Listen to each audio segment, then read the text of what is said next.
감사합니다. 하나 함께 오늘 주님 주신 말씀 보겠습니다. 누가복음 4장입니다.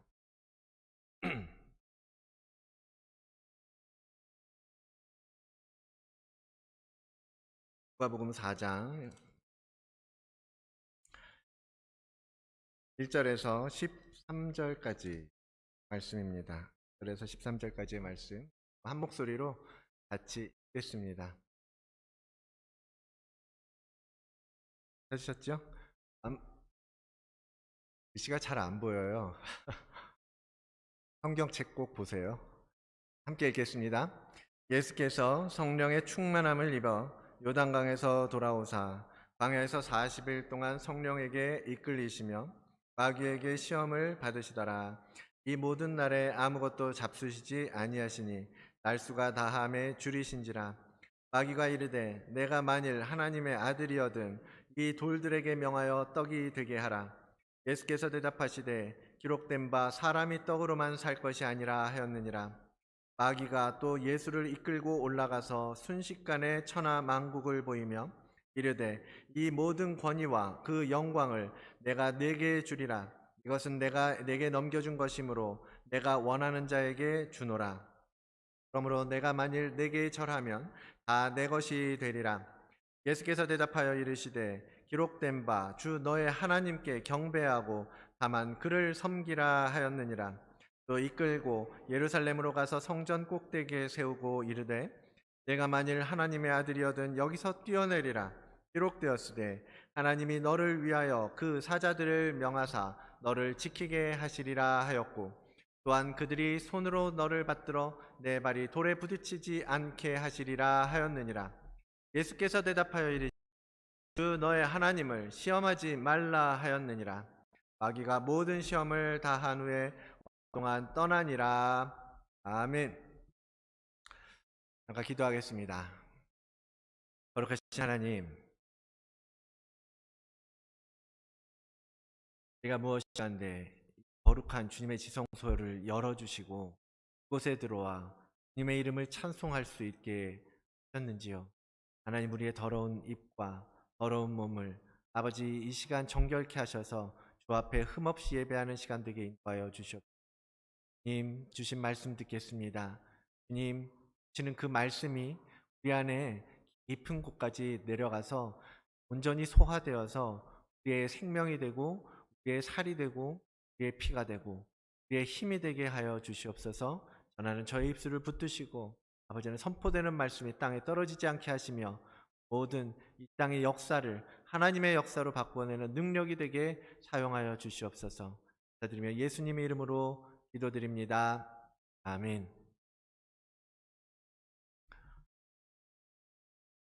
혼란스러워요. 아직도 가지 않아서 오면 이것저것 세팅하다 보면 시간이 다 가고 말씀을 증거해야 되고 예배에 마음이 흐트러집니다. 그래서 여러분들 주일 예배를 위해서 늘 기도 많이 해주세요. 사단은 우리가 예배하는 것을 늘 말씀에 예수님조차도 감히 시험하는 때가 바로 마귀고 우리가 예배할 때 그 하지 않도록 예배가 그래서 하나님 앞에 기뻐하시는 예배가 되고 마음을 다하여 힘을 다하여 마음 다해서 예배를 준비하고 예배하는 시간이 되기를 간절히 원합니다. 수요일부터 시작해서 이제 사순절 말씀 묵상을 시작하고 진행하고 있습니다. 제가 매일 구절들을 올려드리고 있는데요.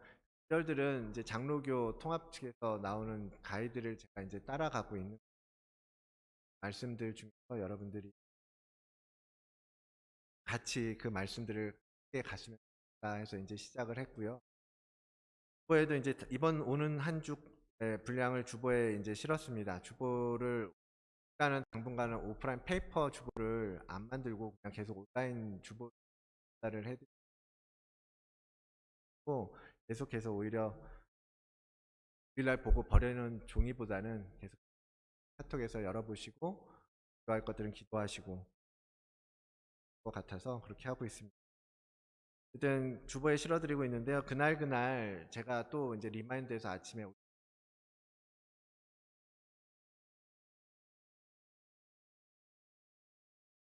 묵상하는 시간을 좀 가지시길 바라고요.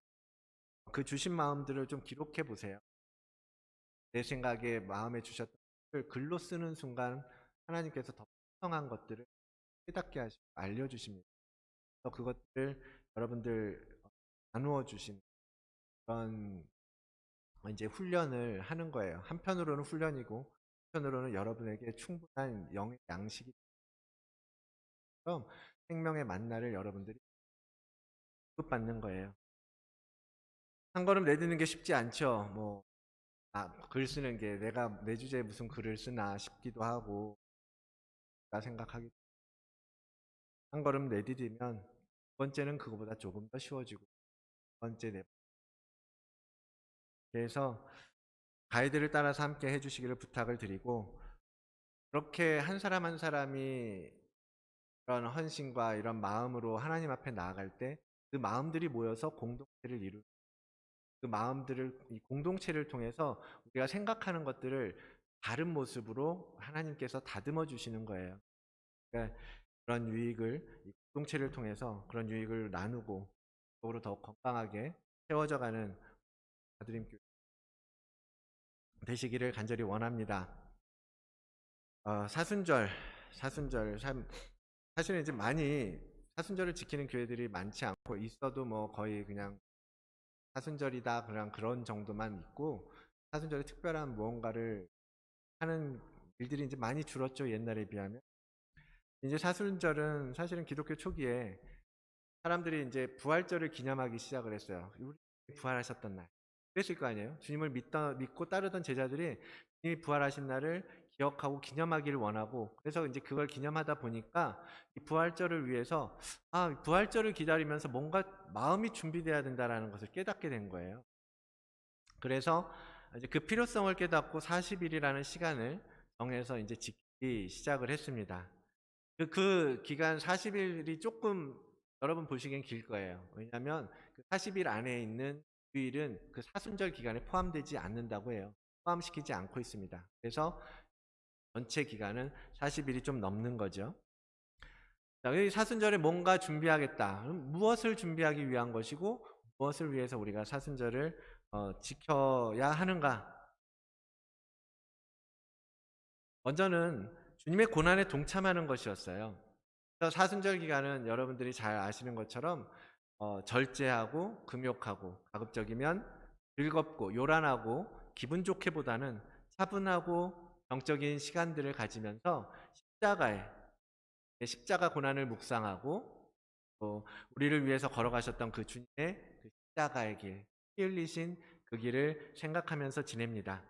그렇게 사순절을 마음으로 준비하잖아요. 그러면 정말 부활의 기쁨이 훨씬 더 깊이 이 안에서 생겨나고 그 감격을 더 깊이 누릴 수 있게 됩니다.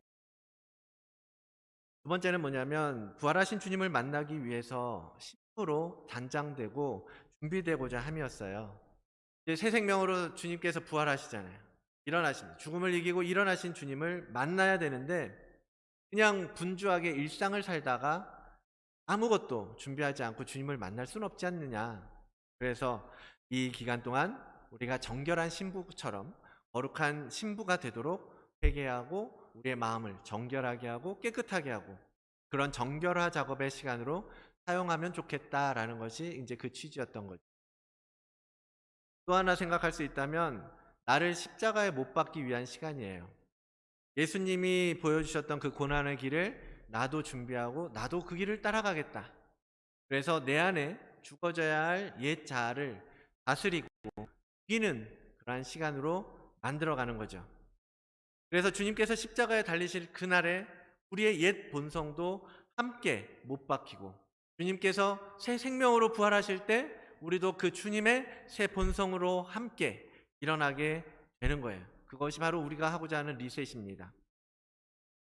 그래서 이런 사순절 기간을 여러분 영적 성장의 틀로 잘 활용해서 여러분 내면이 더 빛나게 되시기를 그러한 기간이 되기를 간절히 바랍니다.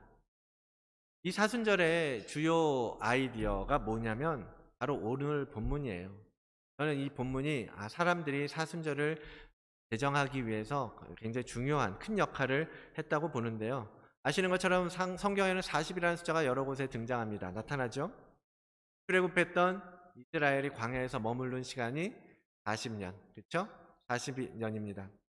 모세가 시내산에 올라갔던 시간 40일이에요. 40일 동안 산에 올라갔다가 십계명을 받고 넘어왔죠. 이 40이라는 숫자에는 고난과 인내가 담겨 있습니다. 무엇보다도 오늘 본문에서 말씀하셨던 예수님께서 광야에서 보내신 그 40일의 시간, 그것이 이것을 가장 잘 보여주는 그런 이야기입니다. 그런데 생각해 보면 여러분, 예수님께서 왜 광야에 가셔야 했을까요? 예수님이 왜 광야에 가셔야 하나요? 주님은 흠이 없으신 분입니다. 완전한 분이시고 또 죄가 없으신 분이에요.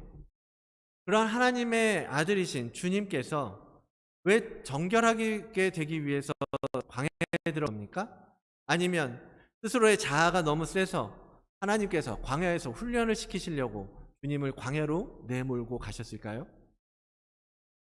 여러분, 그런 질문을 해보신 적 있으십니까? 이 문제는 주님이 받으셨던 세례도 마찬가지죠. 주님이 세례를 받으셔야 되는 분입니까? 주님 죄 없으시고 깨끗한 분이시잖아요. 근데 왜 세례 요한에게 와서 세례를 받으셨을까? 주께서 이렇게 세례도 받으시고 금식도 하시고 또 시험도 받으시고 그렇게 하신 이유는 다름 아닌 우리를 가르쳐 주시기 위함이었던 거예요. 나를 따라오라고, 내가 롤 모델이 되어주겠다는 거예요.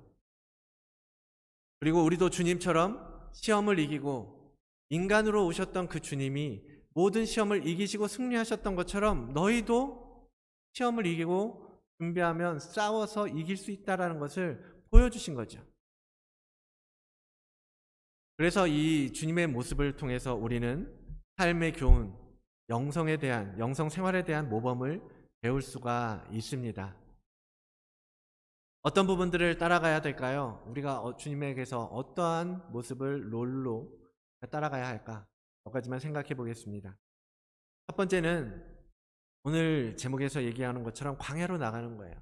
광야에서 주님을 만나는 거예요. 주님께서 세례를 받으실 때만 해도 그랬죠. 하늘이 갈라지고 성령이 비둘기처럼 내려오셔서 하늘에서 소리가 들려와요. 너는 내 사랑하는 아들이라. 내가 너를 기뻐하노라. 하나님께서 음성으로 말씀하십니다. 우리는 그 장면을 보면서 하나님의 아들이신 주님이 이 땅에 오셨구나. 드디어 우리가 기다리던 메시아가 그 예언이 성취되고 있구나라는 것을 확인할 수 있었습니다. 그런데 그렇게 삼위 하나님께서 한자리에서 놀라운 모습으로 무대에 등장하셨는데 이후에 바로 나오는 기사는 오늘 본문과 같은 주님이 광야로 들어가셨다라는 이야기예요. 조금 당황스럽기도 하고 이해가 되지 않습니다. 메시아가 오셨잖아요. 와, 저분이 바로 하나님의 아들이시구나. 우리를 구원하실 메시아구나. 그러면 그 메시아가 짠하고 등장하셨으니 나와서 이제는 세상을 바꾸시고 모든 것들을 개혁하시고 우리를 구원하시고 그럴 것 같은데 광야로 사라져 버리신 거예요. 가장 각광받을 만할 때, 스포트라이트를 받을 때 주님은 아무도 없는 광야로 들어가셨습니다. 사랑하는 성도 여러분, 우리가 주님을 믿고 주님의 성도로 살아가다 보면 뭐 하나 잘 풀리고 막 그러면 나가서 막 얘기하고 싶잖아요. 자랑하고 싶잖아요. 그게 하나님께서 도와주셨다고, 하나님의 영광이라고, 하나님께서 이렇게 하셨다라고 말하고 싶잖아요. 근데 그리고 그것이 주님을 위한 일인 줄 알고 막 열심히 간증하고 이야기하고 자랑하고, 예수님께서 세례 받으시면서 하나님의 음성이 들리고 성령의 임재가 느껴지고 그런 일이 있으면 주님이 짠 사역에 나가셔서 봐, 너네들 소문 들었지? 내가 바로 그 메시아야. 하나님이 음성 말씀하시는 거 못 들었어? 라고 말씀하시면서 이제 너희는 나를 믿으라 라고 말씀하시면 더 효과적이고 더 이렇게 임팩트가 있고 그럴 것 같은데 그렇게 큰 소리 쳐도 될 법한데 오히려 주님은 숨어버리셨단 말이에요. 성령 충만함을 받았을 때 우리가 그것을 믿고 나서서 시끌시끌하게 하는 것보다도 그것이 아니라 그것을 우리의 깊은 내면으로 먼저 그 충만함을 우리 내면 깊은 곳으로 끌어내리는 일, 그것으로 충만하게 채우는 일을 주님은 먼저 하신 거예요. 그러기 위해서 광야를 찾으셨습니다. 광야로 들어가신 것입니다. 여러분, 광야는 오직 하나님과 나만의 시간이에요. 그것이 광야의 시간입니다. 옛날 초대 교회 교부들, 사막 교부들, 특히 그 사람들은 소위 은둔이라고 부르는 수도 생활을 했어요. 수도원에 들어가서 생활하곤 했습니다. 뭐냐면 속세에서부터 벗어나서 오직 하나님만을 바라보는 시간을 가졌던 거죠. 주님도 그 시간을 우리에게 가르쳐 주신 거예요. 그래서 가르쳐 주신 그 가르침을 따라서 교부들도 그 운둔, 광야에 들어가는 시간을 가졌던 겁니다. 여러분, 주님께서 광야에서 가졌던 그 40일의 시간들 어땠을 것 같으세요? 배고프고 고통스럽고 황량하고 아무것도 없고 외롭고 그랬을까요? 저는 그렇게 생각하지 않습니다. 물론 육신은 줄이고 고통스러움이 있었을지 모르겠어요. 그러나 주님은 그 시간이 없이 정말 그분의 사역 가운데 가장 충만하고 가장 행복하고, 그가 이 땅에 내려오기로 결정하고 이 땅에 태어나셨을 때, 하나님으로부터 멀리 떨어져서 이 땅에 처음 오셨을 때 그렇게 생활을 해오시다가 이제 다시 주님과 하나가 되고 하나님 아버지와 하나가 되고 광야에서 주님과 성령님과 그 정말 풍성한 하나됨을 느끼는 시간이었지 않았겠습니까? 그런 시간이 있었기 때문에 사탄의 유혹이 맞바로 찾아와도 그 시험을 거뜬히 이겨낼 수 있었던 것이고, 더해서 주님의 공생의 3년, 그분의 십자가 사역까지도 넉넉히 넘어설 수 있으셨던 것입니다. 우리도 영적인 생활을 함에 있어서 그런 시간들을 갖는 것이 굉장히 중요하고 필요하고 우리에게 너무나 큰 유익이라는 사실입니다. 저에게는 작년 교회를 사임하고 가졌던 시간들이 그런 시간이었어요. 세상하고 가급적이면 거리를 두고 그냥 주님 앞에 머무르기 위해서 노력을 하고 애쓰고 그런 시간들을 가졌습니다. 네. 그 기간 동안 정말 하나님께서 부족함 없이 살 수 있도록 미리 그것을 준비해 주셨던 거예요. 미리 준비해 주셨고 또 채워 주셨고 또 인도해 주셨고, 그래서 저희는 그 시간을 너무나 감사한 시간으로 보낼 수 있었습니다. 여러분, 몇 날 며칠 주님이 그러셨던 것처럼 40일 그렇게 거창한 계획은 아니더라도요, 하루에 1시간 아니면 시간을 정해서 여러분 골방에 들어가는 것, 그것도 바로 밖에는 광야에 들어가는 시간과 같습니다. 다니엘이 정한 시간마다 기도하는 것, 우리가 아침마다 묵상을 하는 것, 모두 하나님과의 단독적인 만남의 시간이잖아요.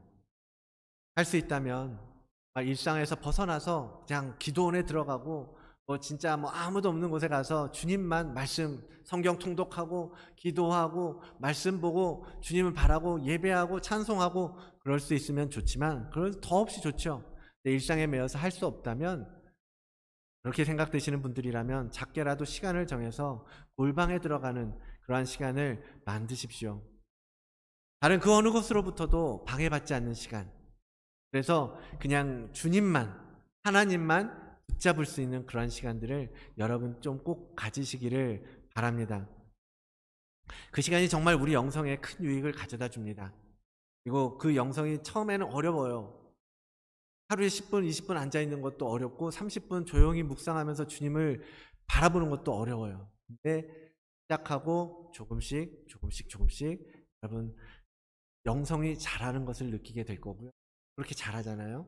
그러면 더 주님 앞에 머물고 싶어지고 더 주님을 바라고 갈망하게 되고, 점점 더 우리 안에 하나님을 향한 열망과 목마름이 안에 커져가는 것을 여러분 경험하게 되실 것입니다. 그렇게 되면 이제 진짜로 광야도 나갈 수 있는 건 아니겠습니까? 사랑하는 성도 여러분, 제가 여러분들과 함께 만나서 보면서 우리 교회 다 좋은데 정말 이런 모습들이 있었으면 좋겠다 하는 게 있었어요. 영적인 욕심이에요. 좀 욕심을 가지고 하나님 앞에 좀 나아가는 여러분들이 되시기를 원합니다. 잘하고 싶은 열망을 좀 가지세요. 성장하고 싶다. 나 이렇게 머물고 싶지 않다. 어린아이처럼 이런 신앙으로 머물러 있고 싶지 않다. 그런 욕심을 좀 여러분들 가졌으면 좋겠어요. 그래서 그냥 아는 게 없어도 여러분 할 수 있는 거 없고 뭐를 해야 될지도 모르겠고 그렇더라도 여러분 그냥 아는 만큼을 가지고 골방에 들어가십시오. 주님 앞에 나아가세요. 그냥 물리적인 골방이 아니라 그런 정말 뚝 떨어진 광야가 아닐지라도 여러분 그냥 집에 골방 없다고 핑계대지 마시고 정말 주님 앞에 조용히 머무르는 시간, 혼자만의 시간, 하나님과의 독대의 시간을 가지시라는 거예요. 그런 욕심을 가지고 좀 주님 앞에 나가셨으면 좋겠습니다. 그런 여러분들이 되기를 원합니다.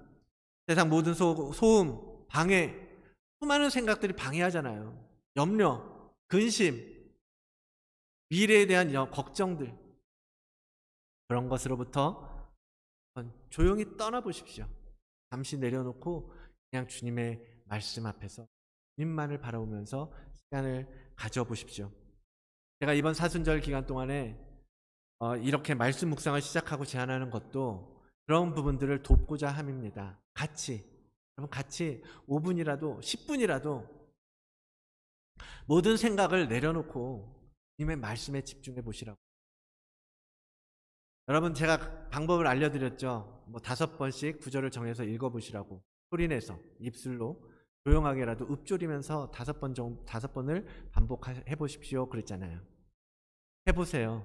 처음에 그냥 무슨 뜻인지도 모를 수도 있고 아무 느낌도 없을 수도 있고 아무 감동도 없을 수도 있습니다. 무슨 말씀을 하고 싶으신 건지 그래서 나누고 싶은데 하고 싶은데 할 말이 없으실 수도 있어요. 근데 여러분 시간을 가지고 그렇게 주님 앞에 머물러 보시고 여러분 그렇게 구해 보세요. 주님, 내가 왜 이 말씀을 오늘 우리에게 주시는 겁니까? 주님, 내게 왜 이렇게 말씀하시는 것입니까? 주님께 구하시면서 하나님 아무것도 들리지가 않아요. 아무 감동도 없습니다. 주님, 내게 말씀해 주십시오. 그렇게 구하면서 계속 나가보세요. 그러면 시간이 지나고 여러분의 영이 점점 더 그 굳은 영이 깨어날 것입니다. 말씀이 들려줘도 지금 우리의 마음이 심령이 너무나 굳어져 버리고 너무나 어리고 너무나 메말라 버려서 들리지가 않는 거예요. 네, 해보십시오. 그렇게 하나님께서 계속해서 촉촉하게 적셔주시고 만들어주시면 결국 우리의 영이 깨어날 것이고 그 깨어난 영으로 말미암아서 우리의 혼에 갇혀있는 우리의 속사람이 하나님의 아름다운 태초의 창조의 형상으로 회복되어져 갈 것입니다.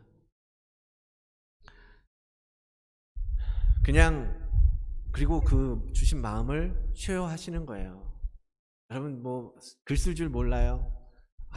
그냥 부끄러워요. 할 줄 몰라요. 그러지 마시고요. 그냥 어린아이와 같은 마음으로 쓰세요. 아이들이 낙서하고 글씨 쓰고 이름 쓴다고 할 때 잘 써서 쓰나요? 그냥 쓰는 거예요. 그러다 보면 나중에 달필이 되고 정말 멋진 문장가가 되고 우리 지훈이 같은 작가도 나오고 그러는 거 아니에요. 시작하시는 거예요. 쓰십시오. 표현하시고 연습하십시오. 그러면 정말 달라집니다. 변합니다. 그래서 정말 40일 동안 광야에 내놓아도 어려움 없이 그냥 해서 더 기쁨으로 생활할 수 있는 단계까지 그런 영적인 체력을 만드시는 기회가 되시기를 정말 주의 이름으로 간절히 원하고 바랍니다. 자, 두 번째로 주님은 광야에 계시는 동안 아무것도 드시지 않고 금식을 하셨어요. 그렇죠? 주님은 금식을 하실 이유도 없었어요. 근데 우리에게 가르쳐 주시기 위해서 금식을 하신 겁니다. 어떤 사람들은 성령 충만 가운데 있다 보니까 40일 금방 휙 지나가서 배고픈 줄 모르고 지나갔다라고 설명하시는 분들도 있더라고요. 뭐 그럴 수도 있죠. 저도 일하다 보면 어떤 일을 할 때는 배고픔도 모르고 뭐 하루 이틀 꼴딱 막 계속 일하는 경우도 있어요. 근데 40일은 좀 길잖아요. 그렇죠? 그리고 성경은 사실은 예수님께서 줄이고 계셨다라는 것을, 예수님의 육신은 줄인 상태였음을 우리는 말씀을 통해서 확인할 수 있습니다. 네. 사탄이 첫 번째 시험이 뭐였어요? 먹을 거에 대한 시험이었잖아요. 그렇죠? 사탄이 되도 않는 시험을 가지고 첫 번째 과제로 예수님을 시험하러 왔겠습니까? 예수님에게 가장 취약한 부분이 그거였기 때문에 사탄은 그걸 들고 나온 거 아니겠습니까? 예수님은 정말 줄이실 만큼 줄이셨던 거예요. 예수님의 육신은 그 40일의 시간 동안 정말 고통스럽게 그 시간을 참아 오셨던 거죠. 그의 영이 충만했기 때문에 그것을 버텨낼 수 있었던 거죠. 그 주님께서 40일의 금식을 견딜 수 있었던 것은 그 성령 하나님과 함께 계셨고 아버지 하나님과 함께 계셨기 때문에 그분들로부터 얻는 힘과 능력으로 충만했었기 때문입니다. 그래서 첫 시험에 사단이, 마귀가 시험할 때 야, 사람이 떡으로만 사는 게 아니야 라고 큰 소리치면서 사람이 하나님의 입으로부터 나오는 말씀으로 사는 것이, 그렇게 큰 소리칠 수 있었던 거 아니겠습니까? 주님이 하셨던 금식은 의도적이었고 목적이 있는 행위였습니다. 메시지 성경에 보니까 이 마태복음의 병행 구절을 이렇게 번역하고 있어요. 예수께서는 밤낮으로 40일 동안 금식하며 시험에 대비하셨다. 금식하며 시험에 대비하셨다. 그러니까 그 목적이 뭐예요? 주님의 금식은 마귀와의 이 영적인 싸움을 생각하고 그것을 위해서 준비하셨던 금식이라는 것입니다. 주님이 금식을 해야 마귀를 이길 수 있는 분이신가요? 그렇게 연약한 분이시라면 우리는 주님을 믿지 않았을 겁니다. 주님이 왜 금식을 하셨어요? 그래서 우리에게 보여주시는 거예요. 너희들 이 땅 가운데서 살아가는데 마귀가 끊임없이 너희를 시험할 건데 어떻게 이길 거야? 내가 보여줄게. 방에 나가서 금식하면서 사탄의 시험에, 주님은 우리의 롤 모델이십니다. 그렇게 보여주시고 친히 가르쳐주고 계십니다. 금식하라고. 주님께서 주님처럼 준비하라고 하십니다. 사랑하는 성도 여러분, 금식하라는 이야기까지 나왔습니다. 금식하는 게, 그런 얘기 별로 성도들이 안 좋아하죠. 방에 들어갈 뿐만 아니라 여러분 금식하라고 하시죠. 금식이 필요하다라는 거예요. 우리가 이 땅 가운데 살아가면서 해야 될 일이라는 것을 주님께서 가르쳐 주시는 것이기 때문에 저도 전해야 되는 것이고 여러분도 말씀대로 순종하셔야 되는 거예요. 사람들은 보통 특별한 일이 있을 때 이제 많이들 금식을 합니다. 금식기도 하죠. 다윗도 그랬고 성경에도 여러 차례가 그런 이야기가 있었어요. 다윗의 경우 밧세바가 낳은 아이가 아파서 죽을 지경에 이르렀잖아요. 그때 다윗은 그 아이를 위해서 하나님께 간구하고 다윗이 금식하고 안에 들어가서 밤새도록 땅에 엎드렸다라고 사무엘 하에서는 기록하고 있습니다. 금식하고 간구해요. 무려 일주일 동안 다윗이 왕인데 금식의 자리를 지키면서 아이의 생명을 주께 구했습니다. 그 다윗이 그랬던 것처럼 지금도 많은 사람들이 어떤 문제를 맞닥뜨리고서는 금식에 들어가요. 그렇게 금식하시는 분들은 참 많이 계십니다. 그런 특별한 금식은 분명히 필요하죠. 근데 더 중요한 것은 우리가 영적인 변화를 만들어가기 위해서 필요한 것은 우리의 일상 속에서 금식이 필요하다는 사실이에요. 내 안에 육신의 정욕을 끊고 죄된 옛성품을 끊는 좋은 도구, 마귀의 시험을 대비해서 이길 수 있는, 승리할 수 있는 무기가 바로 일상의 금식이라는 것입니다. 여러분, 우리가 잘 아는 금식하면 나오는 성경 구절 있죠? 이사야서 58장입니다. 내가 기뻐하는 금식은 흉악의 결박을 풀어주고 멍에의 줄을 끌어주며 압제당하는 자를 자유하게 하며 모든 멍에를 끊는 것이 아니겠느냐. 이 구절을 풀면서 보통은 특별한 문제에 대한 결박을 푸는 금식으로 좁은 의미로 해석을 하기도 합니다. 그런데 우리는 조금 더 큰 그림으로 봐야 합니다. 우리는 이 작은 앞에 하나하나의 문제가 아니라 원래 우리의 인생 전체가 죄의 문제에 매여 있고 묶여 있고 얽혀 있는 그러한 존재 아니겠습니까? 평생 우리는 죄의 문제와 싸워야 되잖아요. 옛 성품이 가지고 있는 이 죄된 성품들, 그것을 끊는 도구가 주님은 금식이라고 말씀하고 계시는 것이고, 그 모든 멍에를 끊고 자유케 하는 툴이 금식이라는 것을 하나님께서 가르쳐 주시는 것이에요. 그때 하나님께서 기뻐하신다라는 것입니다. 하나하나의 문제를 풀어달라고 금식하는 것 좋은 이야기입니다. 좋은 훈련이지요. 그것도 필요하지만 정말 더 하나님께서 원하시는 금식은 옛 본성, 우리의 죄성을 끊어내기 위해서 오늘 내가 하는 금식이라는 것입니다. 나를 변화시키는 금식. 그래서 내 안에 하나님이 거하실 자리를 만들어가고 나를 비워가고 주님과 동행하도록 도와주는 금식을 하나님께서 기뻐하시는 금식이라고 말씀하시는 거예요. 그래서 사순절 기간 동안 전통적인 교회들은 금식을 시행하도록 권해오는 것입니다. 예전에는 세일의 금식, 정말 40일 금식 하시는 분들도 많이 계셨잖아요. 그런 특별한 금식도 필요하지만 실은 일상 속에서 실천할 수 있는 금식을 통해서 우리의 죄의 습성들을 다스리는 훈련이 정말로 절실하게 필요한 때입니다. 주님은 금식을 기본적인 영적 생활의 일부로 보고 계셨어요. 마태복음 6장에 이렇게 말씀하시죠. 금식할 때에 너희는 외식하는 자들과 같이 슬픈 기색을 보이지 말라. 금식할 때라고 말씀하세요. 금식할 때. 영어로는 뭐라고 되어 있냐면 when you fast예요. if you fast가 아니라 when you fast예요. 만약에 네가 하고 싶어서 금식을 한다면이 아니라 너희가 금식을 해야 되는데 그런 금식을 할 때에는 하고 주님께서 가르쳐 주시는 거라는 거예요. 그러면 너희는 이렇게 해야 된다라는 것을 주님은 가르쳐 주시는 것입니다. 뭐예요? 그 시대에는 금식이 우리 성도들의 경건의 가장 기본적인 삶의 한 훈련의 패턴이었다라는 것을 주님도 인정해 주셨다라는 거죠. 주님은 금식이 우리에게 영적인 유익을 주는 그러한 훈련의 한 방법이라는 것을 말씀하시는 것입니다. 그래서 우리 성도님들은 금식에 대해서 그냥 옛 전통이다. 요새 누가 금식하고 금식 다 형식이고 모양이고 해도 그만 안 해도 그만, 그게 아니라요. 그런 생각들을 리셋하시기를 원합니다. 일상 속에서 우리는 금식 기도 생활을 해야 돼요. 주님이 본을 보여주셨고 주님이 인정해 주셨고 그렇게 해오셨던 것이기 때문입니다. 하나님께서 기뻐하시는 금식을 함으로써 굉장한 영적인 유익을 얻으면서 여러분 그러한 신앙생활을 해나가시기를 원합니다. 자, 그 유익이라는 게 그럼 뭡니까?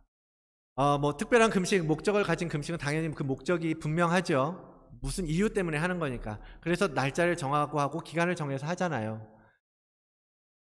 그것은 필요에 따라서 여러분 하시면 정말 도움이 됩니다. 정말 여러분들에게 많은 훈련도 되고 영적으로 성장할 수 있는 기회도 되고 그래요. 오늘 말하는 금식이 이제 그런 금식이 아니라 일상 속의 금식이잖아요. 그럼 그 유익이 무엇인가 하면 아까도 말씀드렸던 것처럼 우리의 속사람이 강건하게 자라는 것, 우리 안에 예수 그리스도의 형상이 온전케 되고 회복되는 것, 제가 계속해서 말씀드렸던 거잖아요. 그런 것들이 우리의 신앙생활이고 우리가 죽을 때까지 우리가 성도로서 우리의 거룩을 유지하기 위해서 해야 될 우리의 과제 아니겠습니까? 그런데 우리의 모습을 보면 우리의 옛 성품들이 우리 안에 너무나 많이 있잖아요. 그것 때문에 상처받기도 하고 그것 때문에 좌절되기도 하고 그것 때문에 나는 언제쯤 변하나, 나는 언제쯤 깨어지나 그렇게 기도하시잖아요.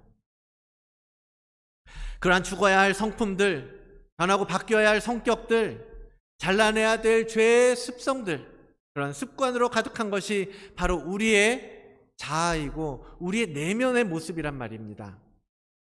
마귀의 자식으로 태어나서 우리 안에는 죄로 충만한 상태였습니다. 근데 거기에 누가 오셨어요? 성육신하신 예수 그리스도의 씨가 우리 심령 가운데 오신 것 아니겠습니까? 주님께서, 하늘의 아버지의 아들이신 주님께서 우리 안에 거하시려고 이 땅에 오셨습니다. 주님께서 우리와 함께 하시려고 친히 그 몸이 인간의 옷을 입고 오셨단 말이에요. 그러면 이제 주님을 위해서 우리 안에 자리를 만들어야 되지 않겠습니까? 근데 아직도 옛 성품들이 충만하게 가득 차 있어요. 더 이상 주님을 모실 자리가 없고 공간이 없다면 우리가 주님을 어디서 모시겠습니까? 주님께서 우리를 당신의 거할 처소라고 말씀하시고 당신의 성전이라고 삼으셨는데 성전이 온갖 잡동사니로 세상의 것들로 가득 차 있어요. 어디서 우리는 주님을 맞이하겠습니까? 그것을 만들기 위해서 우리는 옛 성품들을 계속 다스려 가야 한단 말이에요. 그런 옛 성품들을 다스리는 여러 방법들이 있는데 저는 그 중에서 이 금식이 참 강력한 도구다라고 말씀을 드리는 것입니다. 아까 우리 오늘 본문에서 보았던 것처럼 주님께 왔던 마귀의 첫 번째 시험이 뭐였어요? 먹을 것. 그죠? 먹을 것. 우리는 먹는 거에 참 약한 존재 아니겠습니까? 먹는 문제에서 자유로워진다는 것이 쉽지 않아요. 여러분, 근데 아담이 타락한 것, 아담이 범한 죄도 먹는 문제였다라는 것을 여러분 인식하고 계십니까? 그가 이기지 못한 것, 그가 넘어서지 못한 것이 바로 먹는 문제였어요. 하와가 유혹할 때도 그 먹는 시험을 넘어서지 못한 것 아닙니까? 인간은 처음부터 이 먹는 것 때문에 죄를 짓고 이것 때문에 범죄하고 도둑질하고 사람을 죽이고 이것 때문에 우리는 우상을 숭배해왔던 것입니다. 풍요롭게 싶어서 그래서 사람들은 우상을 섬기기 시작하였습니다. 잘 먹고 싶은 유혹을 넘는 게 너무나 어려운 거예요. 그렇잖아요. 근데 금식이 뭐예요? 금식, 먹는 걸 끊는 거예요.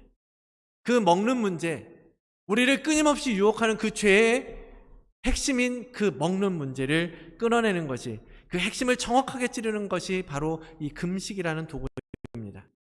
우리의 가장 약한 부분, 먹는 문제. 금식하는 사람들은 먹는 것 자유롭잖아요. 아니, 자유롭기 위해서 하는 거죠. 우리 육신은 끊임없이 먹을 것을 탐하고 구합니다. 여러분, 바울이 지적하죠. 빌립보서 3장 19절의 말씀입니다. 그들의 마침은 멸망이요 그들의 신은 배요 그 영광은 그들의 부끄러움에 있고 땅의 일을 생각하는 자라. 그들의 신은 배요. 그들의 그들이 우상으로 섬기는 것은 바로 자기의 배, 자기의 먹는 것, 내 배를 채우기 위한 것. 그러기 위해서 이 배를 우상으로 섬기고 살았다라는 것입니다. 그리스도의 십자가의 원수를 행하는 사람들, 그들의 신은 그들의 배를 채우는 것, 그것에만 집중하면서 살아가는 사람들이라는 것을 바울은 지적하고 있는 것입니다. 우리가 먹을 것으로부터 완전하게 자유로울 수 없죠. 먹지 않고 살 수는 없으니까요. 그런데 금식을 통해서 그것을 우리는 다스려 가야 된다는 거예요. 먹을 것을 쫓아서 이리 흘러다니고 저쪽으로 우르르 가고 5,000명을 먹이신 주님을 쫓아서 우르르 사람들이 몰려갔던 것처럼 그렇게 먹을 것을 쫓아다니는 것이 아니라 우리가 그 먹을 것을 다스리고 통제할 수 있는 그러한 심령이 되어야 한다는 것입니다. 우리가 그렇게 끌려다니면 되겠습니까? 음식이 우리 생명의 원천입니까? 우리의 근원입니까? 우리가 다스려야 할 아이템인 거죠. 사랑하는 성도 여러분, 에덴 동산에서 하나님께서 원로에 창조하셨던 아담은 영의 사람이었죠. 그렇죠? 하나님께서 영을 충만하게 주셨고 영으로 하나님과 직접 대면했고 하나님과 대화하고 하나님과 이야기를 나눴던 존재가 바로 아담이에요. 그렇죠? 그때는 하나님께서 창조하를 어떻게 하셨어요? 영이 중심이었고 육신은 뭐예요? 그 영을 따라서 영의 어떤 모양, 틀이었던 거죠. 그렇죠? 그런데 타락으로 말미암아서 인간은 스스로의 영을 그 육체 안에 가두어 버린 상태가 되고 만 것입니다. 영은 육신 안에서 이 육신, 우리도 지금 그렇죠. 육신의 한계 속에 갇혀서 살잖아요. 육신이 갈 수 있는 곳을 영도 따라가잖아요. 영이 육신을 떠나서 가고 육신이 그 영을 쫓아서 오지 못하잖아요. 영이 육신의 포로가 된 상태, 그것이 죄로 말미암아 타락한 인간의 상태인 것입니다. 그리고 이제는 원래 영이 육신을 다스리던 것조차도 기억하지 못하고 그냥 원래 우리 안에 영이 있잖아, 이런 상태가 되고 말았습니다. 베드로전서에 이런 표현이 있어요. 우리 베드로전서 3장 함께 찾아서 읽어볼까요? 말씀이 PPT로는 거의 안 보일 거예요. 잘 보이게 한다고 이렇게 저렇게 보는데 실패. 베드로전서 3장 3절입니다. 신약성경 380페이지입니다. 379페이지입니다. 3장 3절로 4절의 말씀 우리 함께 한 목소리 함께 읽어보도록 하겠습니다. 읽겠습니다.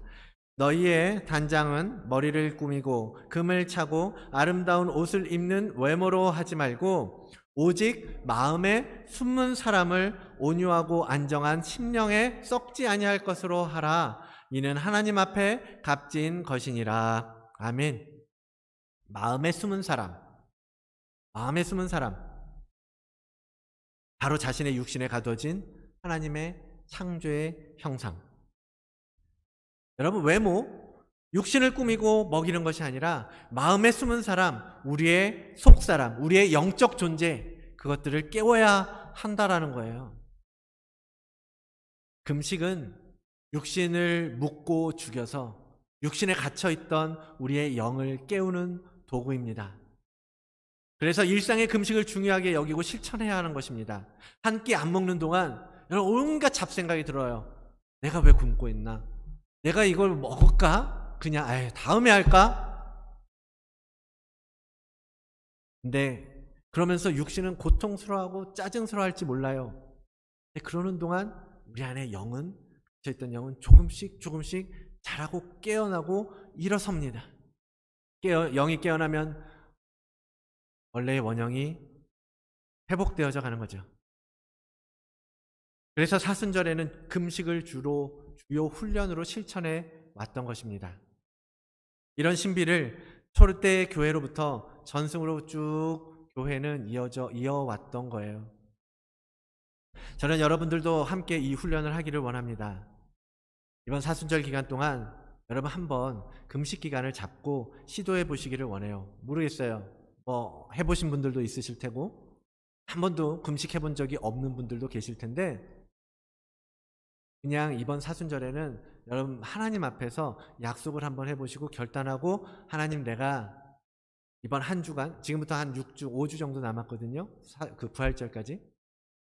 40일을 다 하실 수 있는 분들은 하셔도 좋고, 그 중에 한 주간을 좀 정해서 아침 금식을 하셔도 좋고, 아니면 매주 월요일 아침은 제가 하나님 금식하겠습니다, 그렇게 하셔도 좋고, 저녁 시간을 하셔도 좋고, 미디어 금식을 하셔도 좋고, 비건 금식을 하셔도 좋고, 어떠한 형태가 됐든 여러분 한번 시작해 보세요. 여러분이 한번 정해서 해보십시오. 하나님 앞에서, 하나님, 내가 이렇게 해볼게요. 하나님, 제가 월수금 아침은 제가 아침 굶겠습니다. 피곤하고 지치고 힘들지 모르겠지만 한번 해보겠습니다. 하나님, 할 수 있게 힘주시고 하나님 도와주시고, 그 시간을 하나님 내 영을 깨우는 시간이 되게 해주십시오. 여러분 그렇게 정해서 해보세요. 40일 다 하자고 한국 교회는 하는 교회도 있겠지만 여러분 그렇게 안 하겠습니다. 내년쯤 한 5년 지나면 40일 금식 합시다. 할게요. 근데 그렇게 시작해 보십시오. 하나님과의 관계 안에서 여러분 한번 해보세요. 아무도 그렇게 여러분 결단하신 거 하다가 포기하시고 실패하셔도요, 뭐라고 안 합니다. 뭐라고 안 할게요. 아니, 뭐라고 하지 마세요. 여러분 가족들이 한다고 선포했는데 하다가 못했어? 뭐라고 하지 마십시오. 그럴 수 있죠. 그거보다도 괜찮아, 다시 한번 해봅시다. 우리 나도 같이 함께 가겠습니다 하면서 여러분 격려하시고 다시 한번 시도할 수 있도록, 다시 도전할 수 있도록, 그것이 바로 공동체예요. 여러분 우리가 그렇게 갔으면 좋겠습니다. 내가 이번에 못했다고 실망하고 좌절하고 그래서 에휴 어차피 못해 이렇게 그냥 좌절하는 사람이 아니라, 이번에 못했지만 같이 또 해, 내가 같이 할게, 그런 공동체가 여러분 되기를 원합니다. 제가 앞으로 해나가고자 하는 목회도 그런 기조예요. 우리가 다 같이 함께 그런 공동체를 세워가는 겁니다. 비난하고 정죄하고 비판하는 공동체가 아니라, 그래서 너는 왜 뭐 안 해? 너는 왜 못해? 나도 하는데 너는 왜 아니야? 라고 말하는 것이 아니라, 괜찮아요, 힘내세요, 하나님께서 도와주실 것입니다. 실패할 수도 있죠. 조금 더 기도하면서 같이 가봅시다. 그렇게 가는 공동체가 되기를 간절히 원합니다. 그래서 정말 안 하셔도 돼요. 정말 원치 않으시면 안 하셔도 괜찮습니다. 사정이 안 되면 안 하셔도 돼요. 근데 정말 이 기간 동안에요, 단 한 끼라도 마음을 정하시고 한번 해보십시오. 단 하루라도 잠잠히 그 광야에 나가 보십시오. 그곳에서 하나님을 만나시기를 정말 마음을 정해서 그 시간만큼 주님을 찾으세요. 안 먹고 끝이 아니라 그 시간만큼 주님 앞에 주님의 생명의 양식을 먹으면서 주님을 갈망하면서 앉아 계시는 거예요. 그것을 위해서 말씀 묵상이라는 솔루션을 제공해 드리는 것이고, 이 금식이라는 툴을 여러분들께 소개해 드리는 것입니다. 사랑하는 성도 여러분, 우리 다드림 교우들이요, 이런 훈련과 연습을 잘 따라와서 같이 함께 훈련받고 성장해서 정말 주님과의 친밀함 가운데 빛을 나타내는 삶을 살아가시기를 간절히 바라고 사모합니다. 세상 속에서 여러분, 세상 사람들 속에 있으면서 저 사람도 크리스찬이었어? 저 사람도 교회 가네? 라는 소리를 듣는 것보다, 역시 저분 교회 다니시는 분이시네, 그리스도인이시네, 그럴 줄 알았어, 그런 소리를 들으시는 여러분들 되셔야 되지 않겠습니까? 이 믿음의 여정에서 하나님과의 깊은 만남이 있으시기를 간절히 주의 이름으로 축원합니다. 로마서 14장의 말씀입니다. 함께 읽고 마치겠습니다. 로마서 14장.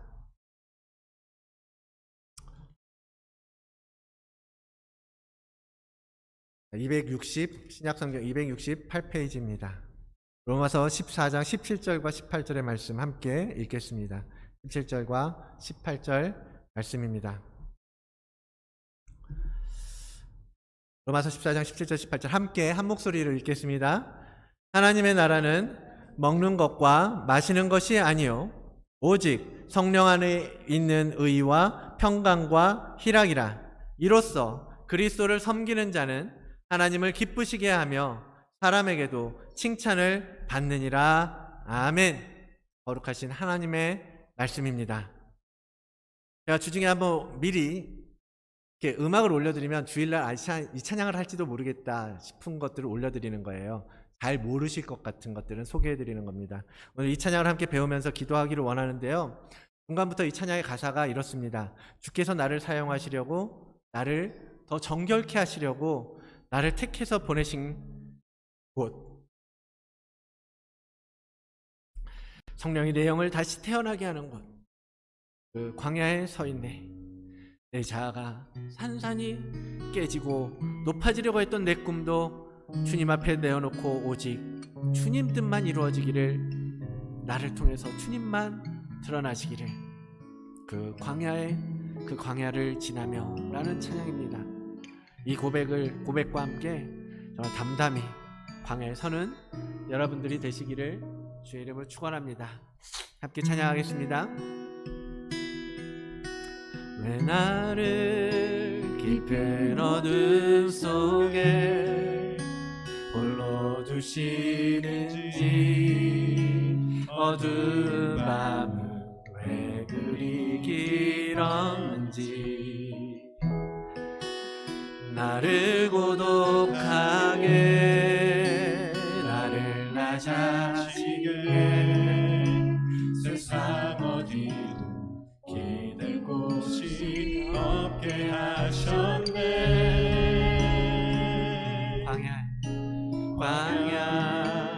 광야에 서 있네. 주님만 내 도움이 되시고 주님만 내 도움이 되시는 주님만 내 빛이 되시는 주님만 내 친구 되시는 광야 주님 손 놓고는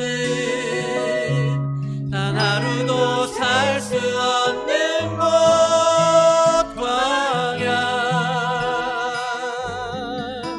광야에 서 있네. 우리 다시 한번 고백합니다. 왜 나를 깊은 어둠 속에 왜 나를 깊은 어둠 속에 계시는지 어두운 밤왜 이런지 나를 고독하게 나를 낮아지게 세상 어디든 기댈 곳이 없게 하셨네.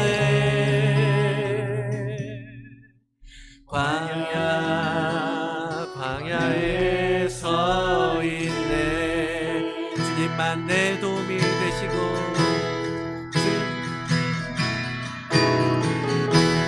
주님만 내 도움이 되시고 주님만 내 빛이 되시는 주님만 내 친구 되시는 광야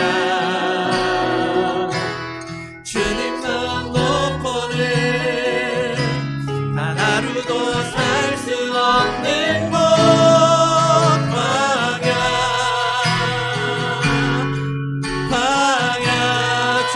내 도움이 되시고 주님만 내 도움이 되시고 주님만 내 빛이 되시는 주님만 내 친구 되시는 광야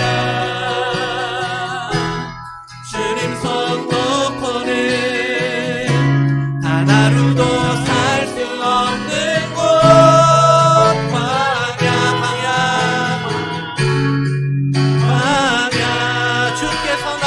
사용하시려 주께서 나를 사용하시려 나를 더 정결케 하시려 나를 택하여 보내신 그곳 광야 성령이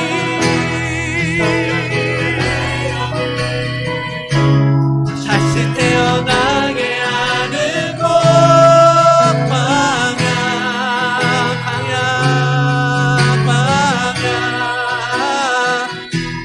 주께서 나를 사용하시려 나를 더 정결케 하시려 나를 택하여 보내신 그곳 광야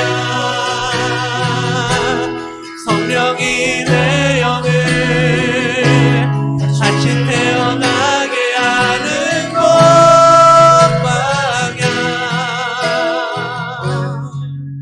광야에 서 있네. 내 자아가 산산이 깨지고 내 자아가 산산이 깨지고 높아지려 했던 내 꿈도 주님 앞에 내놓고 오직 주님 뜻만 이루어지기를 나를 통해 주님만 드러나시기를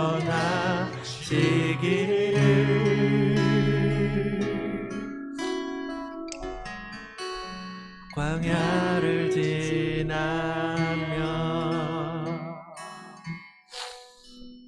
우리를 위해서 고난당하시고 피 흘려주신 그 주님을 여러분 기억하시기 원합니다. 그 주님께서 우리를 깊이 만나고 싶어 하세요. 그 주님께서 우리를 만남의 자리로 초청하시고 인도하십니다. 이 시간에 우리 그렇게 기도합시다. 주님과 정말 더 깊이 만나기 원합니다. 아버지, 이 땅을 살아가는 일이 너무나 힘든 일도 많고 고난도 많은데 그 가운데도 주님이 나의 힘이시고 주님이 나의 반석이시고 주님이 나의 능력이시고 나의 빛이시기 때문에 주님을 만나기 원합니다. 주님, 이제 말씀 따라서 주님 가길 원하오니 갈 수 있는 힘을 주시고 능력을 주시고 주님의 생명으로 주님을 따라서 나를 죽이고 주님께서 부여하시는 부활의 그 생명으로 나를 기쁨에 참여하게 하여 주시옵소서. 나를 다듬어 주십시오. 나를 가르쳐 주십시오. 이 시간 함께 기도하면서 나아가겠습니다. 주여,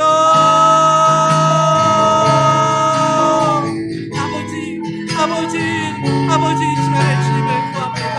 아버지 하나님, 이 시간에 주님을 찬양하며 아버지 하나님 주님의 높으심을 찬송하며 예배합니다. 오 주님, 그랬습니다. 아버지 하나님, 우리가 아버지 이 세상을 살면서 너무나 분주하게 살면서 하나님 아버지 우리의 욕심, 아버지 우리의 정욕, 우리의 탐심, 하나님 그런 죄들을 아버지 어찌하지 못하여서 아버지 하나님 그렇게 주님을 따라 아버지 하나님 그런 죄된 성품으로 살아가는 것을 주님 고백합니다. 용서하여 주시옵소서. 이제 주님 말씀하신 대로 주님을 만나는 자리로 가겠습니다. 아버지 하나님, 그것이 광야가 될지라도 그것이 골방이 되든지 아버지 그 어떤 곳일지라도 주님 그곳에서 주님을 만나기 원합니다. 주님을 만나기 원합니다. 주님을 만나기 위해 나의 모든 욕심을 끊고 아버지 나의 모든 정욕을 끊어내고 아버지 나의 모든 죄된 성품들을 아버지를 잘라내기 원합니다. 주님 도와주십시오. 주님 도와주십시오. 주님 인도하여 주십시오. 주님 이끌어 주십시오. 오 주님 부족합니다. 주님 인도하여 주십시오. 아버지 하나님, 아버지 우리를 붙들어 주십시오.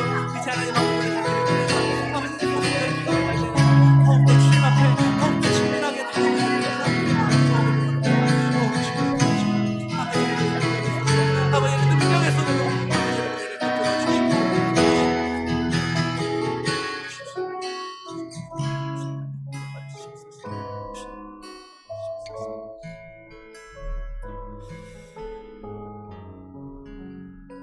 주님 감사합니다. 쇳덩어리일 수밖에 없는 우리들을 아버지 사랑하셔서 아들을 내어주시고 구원의 길을 열어주신 그 은혜를 그냥 기억하기 원합니다. 그 은혜 때문에 하나님 우리는 주님을 예배합니다. 그러나 이제 주님께서 원하신다면 내 나가서 주님을 만나는 시간 갖기 원합니다. 주님을 잊고 살았던 것 용서하여 주십시오. 주님 사랑한다고 말했지만 주님을 위해서 단 한 시간도 드리지 않았던 것 용서하여 주십시오. 이제 주님 더 주님 앞에 나가기를 원하고 사모하고 소망하오니 이 연약한 육신을 주님 붙들어 주시고 그 일을 감당할 수 있는 저희 모든 성도님들 교회 되게 인도하여 주십시오. 그래서 주님과의 친밀한 교제 가운데 하나님 이젠 자라길 원합니다. 성장하기 원합니다. 언제까지 유치원 아이처럼 어린아이처럼 엄마 젖만 바라며 그렇게 살겠습니까? 이젠 청소년이 되고 청년이 되고 영적 아비가 되어서 이 땅을 예수 그리스도의 빛으로 채워가는 우리가 돼야 되지 않겠습니까? 주님 인도해 주시고 도와주시고 지혜를 주시고 능히 감당할 힘을 주시옵소서. 함께 이렇게 예배하며 할 수 있는 공동체가 있어서 얼마나 감사한지 모릅니다. 이 속에서 함께 손잡고 나아가는 거룩한 주의 교회 공동체가 되도록 복을 더하여 감사드리며 예수님 이름으로 간절히 기도드립니다.